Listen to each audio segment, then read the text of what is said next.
Welcome to the Yoga Therapy Hour. Today we have a very special guest named Jeffrey Shoaf. And Jeffrey is from North Carolina. And I've watched Jeffrey on Facebook for more than a decade. And it's kind of funny how when you see someone on Facebook, you almost feel like you know them because you've been watching their posts weekly and daily for years. And so that was kind of the feeling I had when I finally met Jeffrey today for the first time. I felt like our souls already knew each other. And there was just such an ease and such a presence in this discussion. And I love how it unfolded. We never know how these things will unfold because I never have a plan. Some of you know by now that I just say this is like having a conversation over tea at a coffee shop with a friend that you're meeting for the first time and kind of getting to know each other. And so I love how this unfolded. We actually started almost from the gross tangible, and then we moved slowly through all the layers of the human system and the different practices that we do to help clarify and balance each layer of this human system. And then we ended up at this point of spirituality and connection with self, connection with others, and kind of, what does spirituality mean? Is it the thing that we may or may not have felt in church when we were children? Is it being in nature and feeling that oneness? Is it movement in your own body and kind of feeling alive? How do you define spirituality? So that was kind of where we ended up, but I believe the whole conversation just had such a beautiful flow from body to breath to mind to spirit. So I really hope you enjoyed this episode. Go get a cup of tea, relax, and I'd love to introduce you to Jeffrey Shoaf. Welcome to the Yoga Therapy Hour, Season 8. At the end of 2024, I was reflecting on our 2.5 years together. Each and every season, I want to bring something new, something fresh and interesting. So in Season 8, starting in January of 2025, we are going to tell stories. I'm asking you, yes, you, to come on the podcast and tell your story of health, healing, and beyond as it applies to yoga, yoga therapy, and Ayurveda. How did these things help you to heal on the physical level, chronic level, the mental or emotional level, or even spiritual level? Maybe all of the above. So come on down. It's your turn to be on the podcast, and we would love to have you join us in 2025 telling your story of how you healed.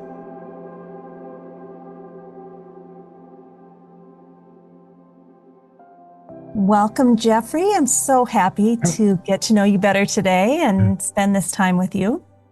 Thank you, Amy. I'm really, really happy to be here. Jeffrey, where are you located? I'm in Charlotte, North Carolina. Okay.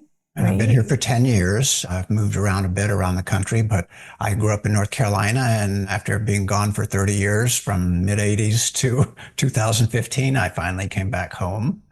I did the same. I was a Midwesterner, moved to California for almost 30 years, and then about a year ago came back home. What made you come back home? I'm just curious. Do you have any thoughts you would be willing to share? Yeah. Well, very honestly, I came home to be with my partner. She was transferred from Illinois, where we both were living, to start a program at UNC Charlotte in the writing department. And so she came down a couple of years ahead of me, and I thought, well, how perfect. I'll just come back home. And so I came back here in 2015 to join her, and we have a home here and a dog and nice community and great yoga community here too. I was going to say, if you get taken somewhere by a partner, North Carolina is not a bad place to be taken. It's pretty nice here. It's a pretty temperate climate. And I grew up actually in the mountains in Asheville, which I love, and it's only 2 hours away. So I get back there frequently. I still have a little chunk of land up there. And yes, North Carolina's beautiful. I'm happy to be here. Yeah. Well, when you say 2015, like to me, that's like yesterday, because that's just right before the pandemic. But then I have to remind myself, that's 10 years. It is. Yes. Wow. I'll have been in this home 10 years on June 1st. So, oh my goodness. Coming up. I feel like I'm getting so old because when I think that 2015 was 10 years ago, I'm like, wow, things are moving really fast the older I get. It's interesting, I think, too. And, I remember older people saying that when I was younger and they thought time flew so quickly. And for me as a young lad, if it was 2 weeks till Christmas, I just couldn't stand it. It seemed like eternity. Yeah. But I think our sense of time has changed a lot, especially with the digital world coming in. I think our brains don't have enough time to just calm down a little bit and take in the present moment, which I think makes me more reverent of, how precious that is. 100%. And I saw that you have also studied, like me, in the tradition of TKV Deskachar. And I'm just Yes, reminded over and over that there was always this teaching that really nothing can happen until we are present in this moment. Like learning can't happen, connection can't happen, creativity. You have to start with that concentration and bringing your mind right here, right now to even open the door to deeper states of meditation or creativity or connection. absolutely. Yeah, it's that time that I think that is so important to stop and wonder. Mm, And I like to wander to wonder. I love hiking in nature, and if I can just wander with no real agenda, and then it causes me to wonder about yeah. things, Yeah. keeps me present. Wonder is a wonderful thing for sure. Yeah. So, Jeffrey, how long ago did you start yoga? You just said when you were a lad, and I thought, I wonder if you started way back then, or when No, did you start yoga? I started yoga when I was 48 years old. Oh my goodness. Yeah, So, and that was 20 some years ago now. I'm 72. oh wow. Yeah. So I started yoga. My very first class was 2002. And I was a general contractor at the time in Bloomington, Illinois. And I had a very viable business restoring old homes and adding additions to them, period additions and things. But after 25 years in the business, even when I went from carrying a tool belt to driving a truck and answering a cell phone and running my employees, still my body started to revolt. It started to complain, and I was having back trouble. I was having shoulder trouble, and there was anxiety too. So a friend of mine just suggested, why don't you try yoga? And there was one little yoga studio there in Bloomington, Illinois, and it happened to be a Kripalu affiliate. It was Main Street Yoga. And I took my first class there in August of 2002. I took my second class the very next day. I took my third class the day after that. All to say, You I were got hooked. really quickly and I loved it. And there was such a tight knit community there. And it was a really viable studio for such a small town. I just have to interrupt. I ask so That's many okay. people this because it's just amazing how we go through, almost 50 years of life or 30 years and you don't know anything about yoga and you're doing your life and you're in pain or anxious or depressed or whatever, all the places we go to. And then you go do this thing for an hour at a little studio Mhm. and boom, you're hooked. And the next day you want more. And the next day you want more. What hooked you? What was the thing? Can you even articulate that? Well, I've always loved moving my body for one thing. I was an athlete as a boy and as a younger man, and I just loved being in my body. And it caused me to reconnect with my body in ways that nothing ever had. I mean, I played soccer on the college soccer team.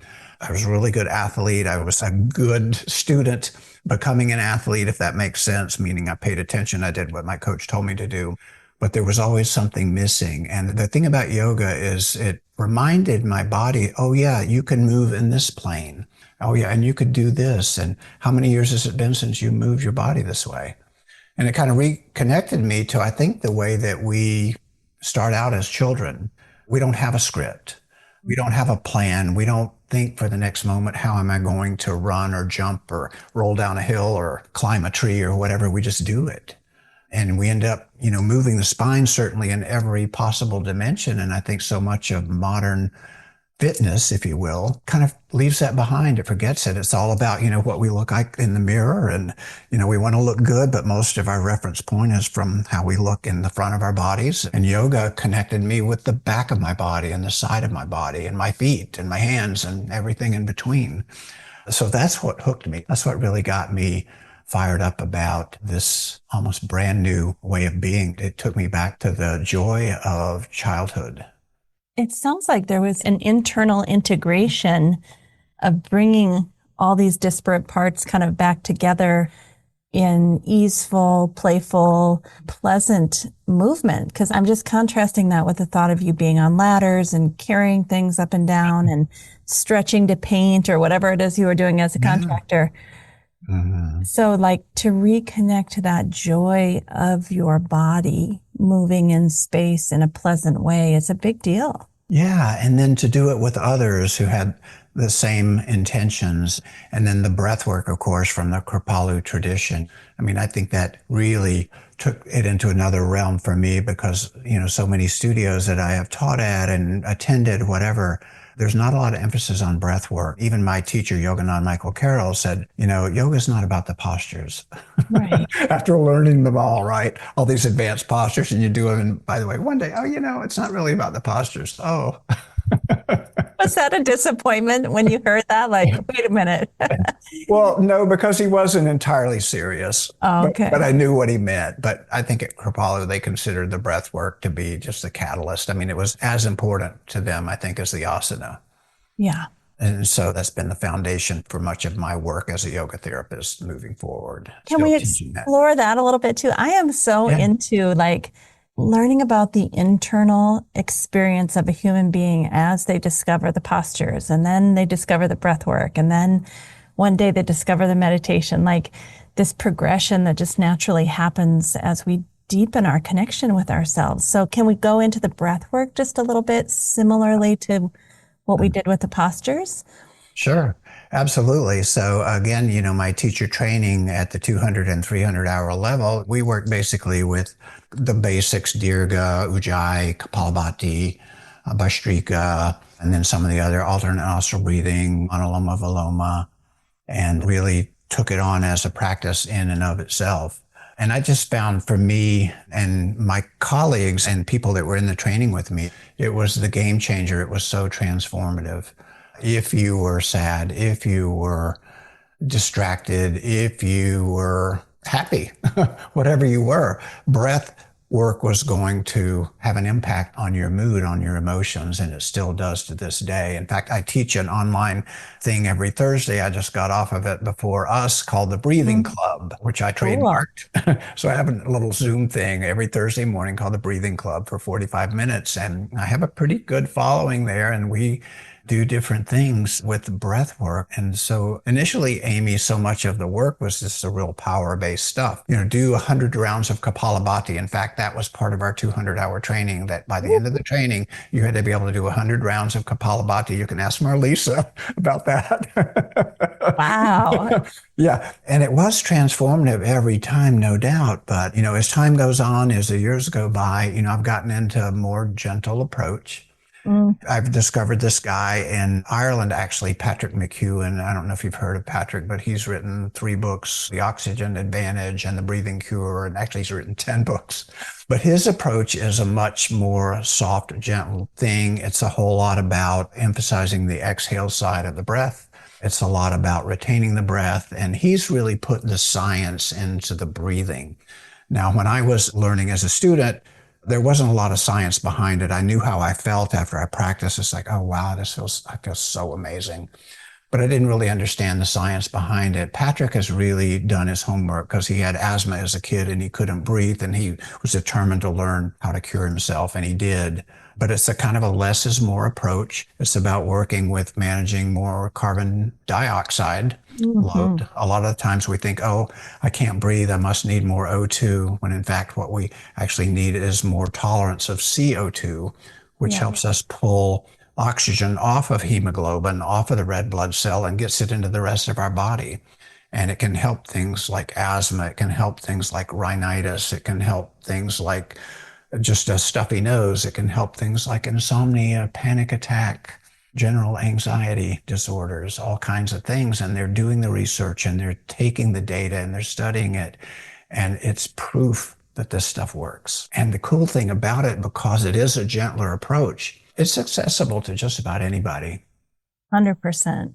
There's so many things that I love that you commented on, but this idea that less is more, especially with pranayama, that's like a big thing, right? Because you could lie down on your back in your bed at night with your hands on your belly and do 10 minutes of breathing. It's almost passive. You don't have to work really hard. And yet it has such a profound effect. And, to your point about the exhale focus and how important that is to getting more oxygen in the system, like you said, to de-link and get moving. That's so counterintuitive to people. Yes, it is. And I think so many people don't breathe well. I have this funny little saying, Amy, is that I love airports and I love shopping malls. I don't like airports and I don't like shopping malls. I don't like crowds, but I do enjoy people watching. And when I go to places with lots of people, I see how dysfunctional their breathing is and how much it affects their posture. Most people's breathing disorders are because they're mouth breathers instead of nose breathers. And they're breathing too fast. Most people breathe 3 times faster than they should. And they're hyperventilating without knowing it, and they're breathing through their mouth, and they're drying out all of their body systems as a result of that. And it's not they're doing something bad. They just don't know that anything's wrong. But some part of them, I think, knows that they don't feel well. I think that's the stress response, right? That you're opening your mouth to try to get more oxygen. There's some part of you that knows you need that, but that's the counterintuitive part, that if we close the mouth, took very slow, refined breaths through the nose, we would actually feel a whole lot better. Yes. And it doesn't really take very long to learn it either. It's just paying attention, understanding the benefits that you might receive from doing it, and then setting aside just a little bit of time to practice. And the cool thing about this kind of breath work is you can do it at the checkout line at the grocery store and nobody knows. That's right. Nobody knows. Not in there. Maybe we should tell them, hey, by the way, I'm taking care of my anxiety right now. Watch me. Exactly. Oh, how do you explain the mental health benefits? Because that's been the biggest surprise. I mean, to me, the physiological, like, okay, here's how you get more oxygen circulating in your system. That's scientifically proven. That makes a lot of sense. But when I really think about how it has the potential, it doesn't always do it, but has the potential to help us with our mental health, as you've said. Can you talk a little bit about that? I think it keys in directly when we breathe that way. We're breathing lighter, we're breathing slower, we're breathing deeper. I think it helps us access vagal nerve tone more quickly. So we get into that parasympathetic side of the breath much more easily. And, if we are doing shallow breathing, if we are doing fast breathing, it's all up here, and we're just only utilizing a third of the lungs. And this part of it is fight or flight. Yeah. And for those of you who are listening, he has his hands up by kind of the collarbone area, upper chest.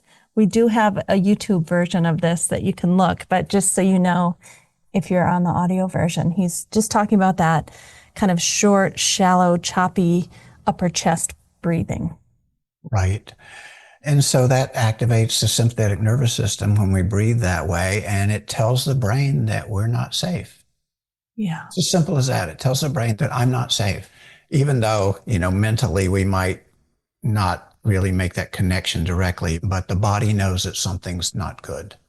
Yeah. It's probably very much tied to the physiological principles that we talked about. Yeah, if you get that fuller, deeper breath, you're getting into the lower lobes of the lungs, you're getting the breath all the way down into the alveoli, and then they're doing their jobs with the gas exchange. And again, you're accessing more CO2 tolerance to pull the O2 into the rest of your body.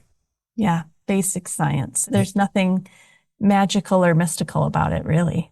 Right. And so I teach this all the time. I mean, most every class I teach, I'm starting with a little bit of breath work, and I don't have to offer any science really or data to my students because I've only got an hour with them, but I'll just ask them, how do you feel? Yeah. I just want you to pause, close your eyes, and notice how you feel. Yeah. My name is Amy Wheeler. I'm the host of the Yoga Therapy Hour, but also the creator of a mobile app that's based on the gunas of yoga and Ayurveda. It's the first of a kind, and we'd love for you to try it for free. The app is called The Optimal State, and it tracks the state of your gunas and then it gives you therapeutic interventions. Now we're starting to add Dharma talks as well as yoga nidra. And we think these are wonderful ways that you can do some self-care and take care of yourself on a regular basis. So come join us, the Optimal State app. We'd love to see you over there too. And I love it that we have these authors like the one that you just mentioned, that if they're like, wait a minute, what just happened to me? I had a total transformation in that hour. You can say, go buy this book, and here's all the science to back it up. Right. Yeah, I just spent 3 days in London with Patrick McEwen, the man I've just mentioned, and just a 3-day workshop on breathwork with him and 45 other people, mostly from the UK. And many of them were dentists because they see so many kids with, problems with their mouth, with their gums aren't healthy, their teeth aren't healthy, they're crowded, they're mouth breathers. And they're anxious and they have ADHD and they can't concentrate in school. And he's training them to do breathing through the nose. It's as simple as that, and helping their parents learn how to do it so they can teach them at home. And it's just very cool. He's worked with thousands of people, and he works with Olympic athletes and all across the board of humanity to help them breathe better. And it's working. I mean, that's what's so amazing, that we have everything from, a 5th grader who's a mouth breather all the way to someone who is climbing Mount Kilimanjaro. And if that climber can get their breath more refined, nose breathing, 5 to 6 count inhalation, 5 to 6 count exhalation, they're actually going to hike further, faster, stronger. Absolutely. And he teaches them, again, even when they're exerting effort, like walking up that hill or running, to breathe through the nose, not through the mouth. I can tell you, when I walk my dog every day and I go up that hill on my way home, it's challenging. Yeah. When you're exerting because the mouth is a larger opening and you can get more air in and out of it, but the quality of the experience biochemically is not good. Yeah. So when I ride my bike now, I try to do nose breathing, and I'm getting better. I was in a spin class yesterday on a bike, and I was the same thing. I'm like, can I do the whole class with just nose breathing?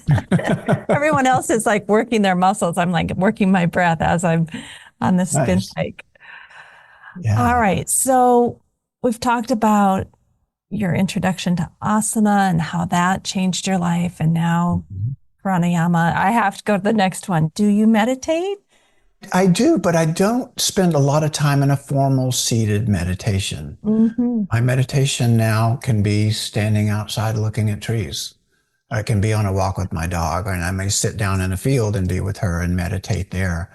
But in terms of a sit-down formal practice every day, no, I don't do that so much. I'm trying to collect it in my life experience. And it's not that I don't ever sit, but I just don't have a regimented daily sit for 40 minutes or 20 minutes or whatever. Have I done that in the past? Absolutely.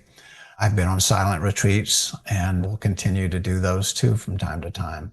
I think that's refreshing to hear, that maybe we don't have to sit cross-legged like the Buddha, in quiet meditation every day, like that your life can be your meditative focus of really, as we started with, being present to what is in this moment with your dog or nature or your partner or a good friend. Yeah, standing at the sink, washing a dish. Yeah. I think the yoga practice too, Amy, has prepared us better for what's going on off the mat. It's easy to go to a class. It's easy to do a guided meditation, whatever, because you're in that container. It's a little more challenging when you go out in the world, but I like to practice it out there in the world. Yeah. It's very interesting to think about that, in that contained space. And I think that's where we need to learn, because there's less distractions. There's, at least external distractions. Maybe there's internal distractions when you're in this contained space at a yoga studio where everyone's kind of using the group energy to get into the practice. But really, what happens when we walk out of the door of the yoga studio and our partner annoys the heck out of us, or our parents do something that we just are like, can't take it. Or, Yeah, a friend of mine says, the humanity. Yeah. Or what's going on in the world right now? Like, how do we Yes. use our yoga practice to deal with disappointment and frustration and fear? Do you have any thoughts on that? Oh, what a great question. And I am encountering that every day when I walk into the yoga studio to teach. My students are stressed. They're worried. They're anxious. They're sad. They're angry. Every emotion you can think of, they're struggling a lot. And thankfully, what we do, I think, can offer a reprieve from that. And it's going to help us get through the day a little bit better. But I see a lot of that. So I'm trying to coach my students to take a little bit more time to just take these skills off the mat and out into your day and just pause and take a breath when that person cuts you off in traffic, when whatever encounter happens, that's unpleasant for you. And you notice that the tendency is to be highly reactive, like immediately to a situation, to try to just, if you can catch yourself, to just pause, maybe take a breath or two or three, and then see if you can respond to how you're feeling rather than react to what is in the environment. And what does that mean? Because, like I'll take the 3 breaths and then I'll be right back at it. Like, all right, now Yeah. I'm ready to unload. But what does Yeah. that mean? Respond to how you're feeling instead of reacting to the external environment. Like, okay, we take the 3 breaths. We realize, wow, I am frustrated or I am angry or I am terrified. And what? Yeah. And same for me too. So, and I'm not trying to be high and mighty here on a pedestal. I know this practice. I can say it. Okay, that guy just cut me off. I can't believe he did that. Whatever. Okay, just breathe, Jeff. It's all right. Okay. I'm still mad. He still shouldn't have done that. He's driving too fast. All right, now let me at him. I don't like his car. I don't like his license plate and his bumper stickers. Right. Then I notice my own reactivity too. It's like, okay, all right, so I'm going to allow myself to be angry and I'm going to Mm, watch it. How does it feel inside of you? Okay, I'm still angry. He still shouldn't have done that.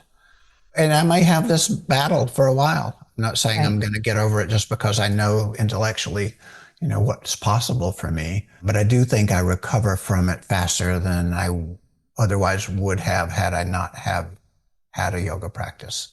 Yeah, and there's such a fine line between feeling it and allowing ourselves to process it and be with it versus just kind of pushing it under the rug or spiritually bypassing. So I have this little trick where I'll give myself like 10 minutes to feel it. And then I'll say, okay, we have to close that box up, go do Oh, some no. work. And it's still in the back of the mind, kind of digesting while I'm doing whatever I'm focused on. And then later in the day, I'll say, okay, do you still want to go there? Okay, yeah, I do. I want 10 more minutes. And I'll let Mhm. myself feel it and be with it. And then, okay, we're going to close that box again. We're going to go back to focusing the prefrontal cortex on something else. And again, it's in the back, kind of still stirring. And then even like I'll allow myself to go overnight because a lot of things get digested while we sleep, right? So it's just a matter of focusing, letting go. And eventually that back and forth tends to release most things. And then we have a little more clarity, I think. Yeah, well said. And what you've said too reminds me of something somebody told me a long time ago, or I read in a book or something. Instead of saying, I am angry, I am sad, I am frustrated, whatever, say this instead. Anger is present. Mm. Hmm. Anger is present. Sadness is present. It's not, I am not angry. It's not who I am. It's an experience I'm having. And that's Right. going to remind me that it's temporary. Okay, go ahead, ride the wave, say all those things, shout all those words, whatever, scream, do whatever you need to do. But it's an experience you're having and it will pass. And all of a sudden, at some point, you forget about it. And it's like it never happened or it doesn't matter anymore at all because there's something else in front of you. Yeah, that thing that was so important, like 2 weeks later, you're like, what was that again? I can't really remember. Absolutely. So humbling. It The is. thing that mattered so much. And I'm also reminded of like something a neuroscientist told me that we feel that sensation in our body, the anger, the fear, the sadness. And it's only after that our mind tries to find a story, remembers something. Well, how did we feel last time we felt this sensation? Oh, it must be connected to XYZ. And that story that we come up with to explain the sensation may or may not be real. It may not be a true story. It may not be Oh, relevant. It may be a yeah. past projection. So I always try to de-link it there too. Like, okay, I've got this sensation and maybe the story's correct, but maybe it's not correct also, Yeah. which is, Well said. again, you kind of have to have Mhm. access to your prefrontal cortex to do that kind of decoupling, I think. Yeah. Yeah. All right. So another thing I wanted to ask you, I noticed in something that you had written to me previously that you started out doing a lot of studio classes, but then Mhm. eventually you were able to develop a home practice. I don't think that means that you never go to the studio, or you can tell us, but just Yeah. how did you go from having someone lead you and having that group energy to, I think I could do this at home on my own and Mhm. maybe have a slightly different experience with the home practice? Right. Well, it's interesting because my first experience doing that was pretty shortly after I started yoga. I'd probably been practicing for only maybe 4 or 5 months.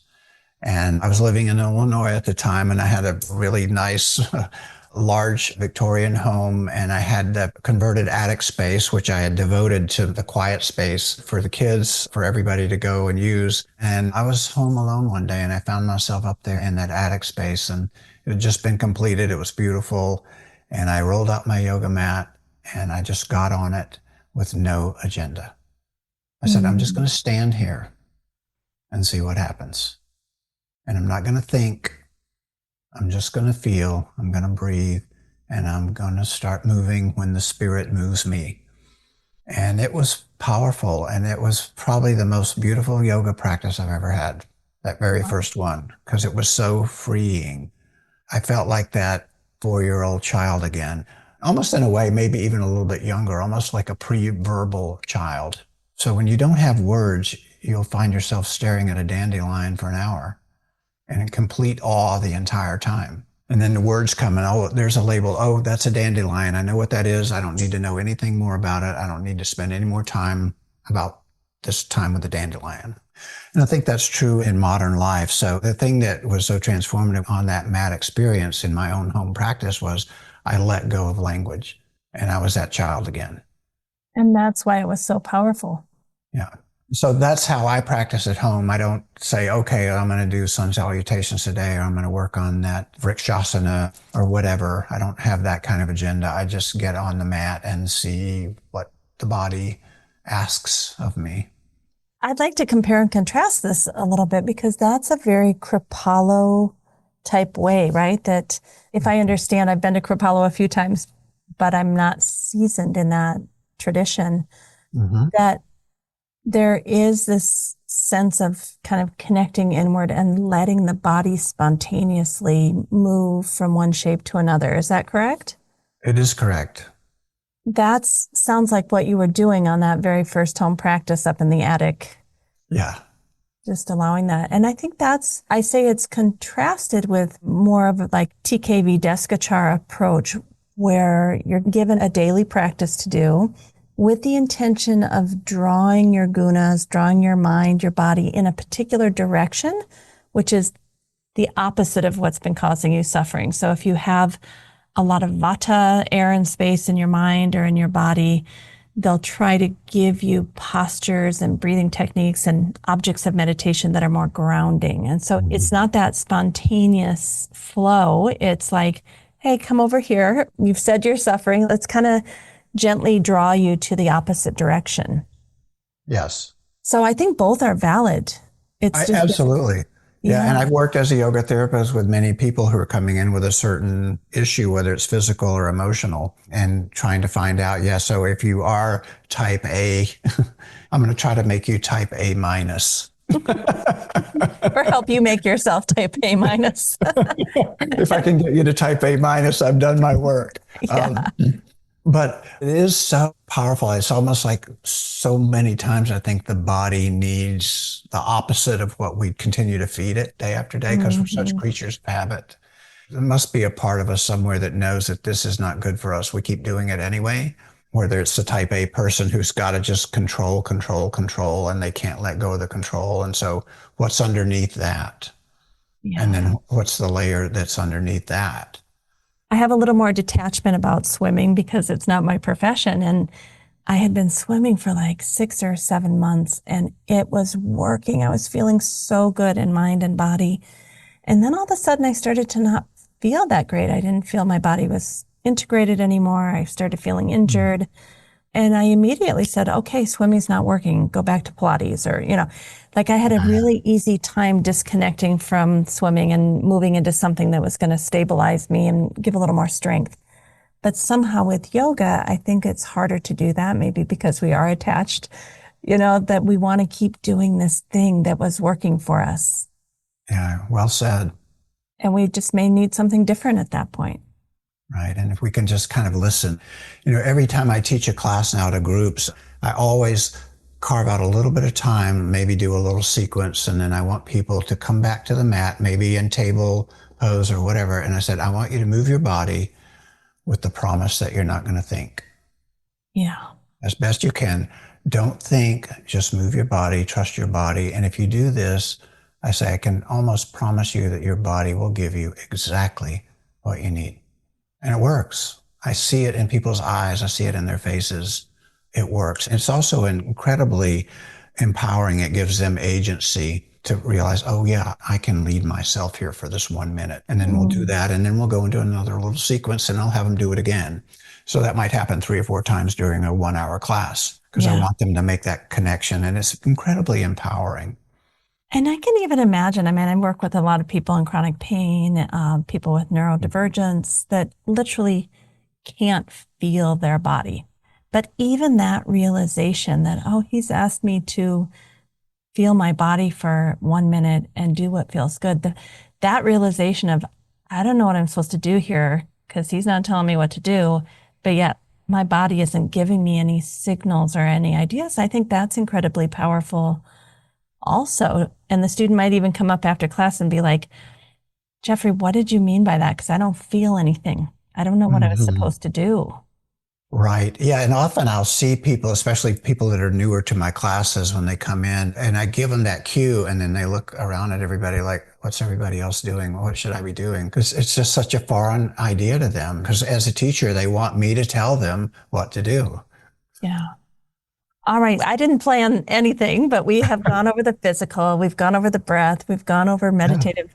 How about spiritual? Is there anything about spirituality, or maybe what is spirituality to you is a good place to start with that question. What a great question. Well, I was raised by parents in a small town in North Carolina, and we went to church every Sunday. We were Methodists.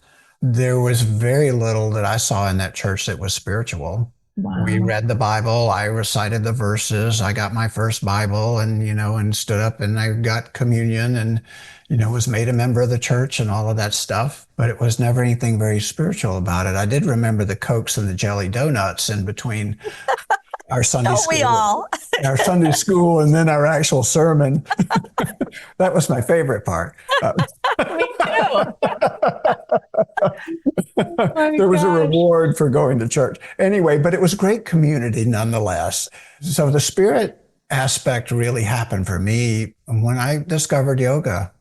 It was always in me. For me, spirit was running free. If I could play a sport or just go run in the woods. And thankfully, when I grew up, I lived in the woods. Our house was in the woods and we had a river nearby and we had horses and dogs. And summertime, the only rule was to be home by dinner. It was amazing. So my spirituality was at the river. It was in the woods. It was running, jumping, being alive. And it still is that for me in so many ways, whether I'm on my bicycle or out in nature. But now the spirit thing for me, I think, is just connecting with humanity in deeper, more meaningful ways. And I don't want to sidetrack too much, but I'm really getting immersed into working with men now and yoga principles. I think that is such an underserved community in yoga. Yeah. Physical, breath, meditative, and spiritual, and community. Yeah. So I have this running joke, and is that 98% of the people that I meet in my profession are not men. sort of a joke, and it isn't Yeah, because it's yeah. the truth, It's true right? though. It's It's a the true truth. joke. Yeah, but I started a men's group, a couple of them actually fairly recently, and it's continued on, and we've gotten so close. We just did a retreat up in the mountains at one of our members' homes, Mm, and part of our journey was to tell our life story.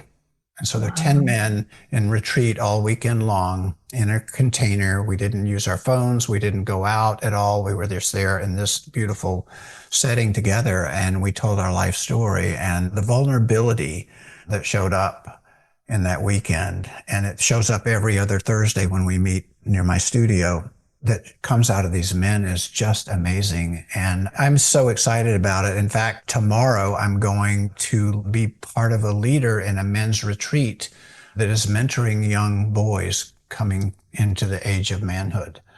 You know, you go Wow. back and look at how tribes, you know, brought young men into the world with ritual and stuff like that. This is kind of what is called the Joshua Project.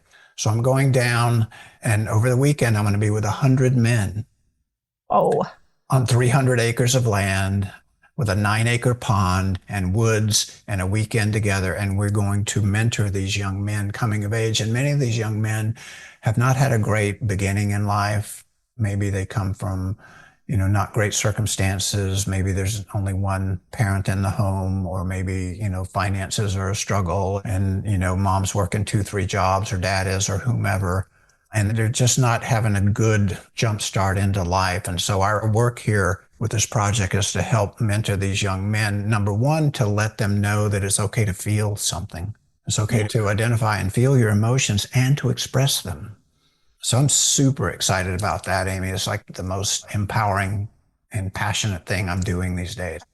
I feel choked up. I mean, when we complain that our young men are not learning empathy skills, they're not learning how to be partners to each other, to women, Yes. like this is the antidote to that. Yes. Like, okay, well, let's stop complaining that we can't reach our young men and let's start having retreats out in the woods where we're moving and breathing and feeling and talking and connecting and transforming. I mean, it's a beautiful thing. Beautiful. Yeah. Yeah, I just got a hold of this opportunity a few months ago, and the leader of this Joshua project, he wrote to me, he said, Jeff, we would love it if you would lead a yoga experience. Wow. So I said, of course. And is it affiliated with a church or is it literally a non-denominational thing? What? It's non-denominational, and it's just been created by this group of men. It's called the Men's Council, and then the Joshua Project. I mean, there may be a religious component to it that I'm unaware of, because this is my Mm, first time with this group. yeah. But it looks Yeah. like it's really more geared toward, again, helping young men become aware of their own healthy masculinity. Masculinity Mm, doesn't have to show up with violence, with the fancy car, with the big house, with the whatever to prove that you made it, you know, that you're the big provider, and then you can do whatever the heck you want to do, that you can learn to be a kind man, you can learn to listen, you can learn to express your emotions and not be ashamed to do it. Maybe as simplified as this sound, it starts way back of, you know, boys don't cry. yeah. What you feel as a human is stifled, you know, when you're 4 or 6. Mm. All of a sudden, no, you can't do that. You can't feel. That's a problem. Ooh. And that right there, if we could get that message across to humanity, the Mhm. whole trajectory of the world, humanity, Mother Earth would shift. Right. Well, I mean, just look at the dysfunction of humanity on the planet. What percentage of that dysfunction is created by the male? Mm. Most all of it. And so, how can we fix that? Yeah. I think that's, I mean, you've said many, many profound, amazing things today, but to me, that where it lands, you know, to mentor young men in not having toxic masculinity and learning how to feel. Because Right. that's what we want. We want them to be gentle and vulnerable and communicative about their needs. Right. Yeah, in our regular group that meets every other week, you know, I mean, we have sort of an unspoken pact that no, we're not going to talk politics. No, we're not going to talk about our jobs. No, we're not going to talk about sports. We're not going to talk about women. We're going to talk about what we feel. Wow. And so we start our group and we have what's called a headline. We go around the circle and everybody just names a word, a phrase, or a sentence about a headline of what's going on with them that week. It might have something to do domestically. It might have to do with a friend. It might have to do with some other thing they're struggling with emotionally. And then everybody speaks their headline, and then we go around the room and everybody elaborates. And we use a little hourglass with a 4-minute timer. And everybody's got 4 minutes to speak their truth. And then we go back around and offer feedback, positive feedback to what they shared. And it's so empowering. There's 10 of us, and we've gotten super close. And some of these guys with me tomorrow are going down for this Joshua project. But I'm excited. Amazing. Well, I want to look at your website because I'm sure after listening to all that you've said today, you're going to have some people that want to join you for your breathwork class or really anything else that you have going on. So I'm pulling this up, and the website, if you're listening to this, is www.jeffreyshoaf, JEFFREYSHOAF.com. Is there anything you'd like to highlight on here, Jeffrey, that our guests might be able to join you in? Well, yeah, I teach 3 online classes a week. And so one of them is called the Breathing Club. That's on Thursdays at 7 a.m. Eastern Time. And then I'm also a bodyworker, also lead yoga retreats. In fact, I'm leading a yoga retreat called, as I started our conversation, Wander to Wonder.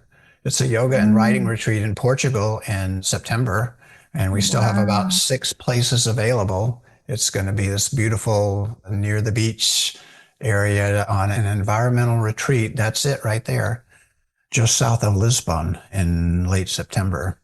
And that's September 2025, because people do listen to these for years, but wow, this looks amazing in Portugal. Yeah.